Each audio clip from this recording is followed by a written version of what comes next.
হলো ক্রিম কালারের মতো বা coffee colour, light coffee colour. I think এটা। আমাকে একটু এই ফেব্রিক্সটা দেখেন, এটা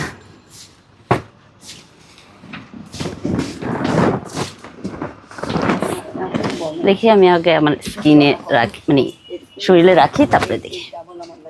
ভালো লাগতেছে? কেমন লাগতেছে?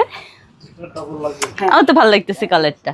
আচ্ছা, আমার লাগবে হলো ওটার জন্য, একটা ড্রেসের জন্য কয় গজ লাগে?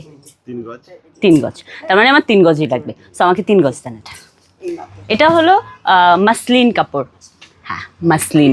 এটা বাংলাদেশি অনেক ফেমাস, যেটা হলো রাজশাহী। ইয়েস, রাজশাহী সিল্ক বলে বা রাজশাহী মাসলিন বলে। উনি ওনাদের মার্কেটিং করতেছে, আমি করতেছি না।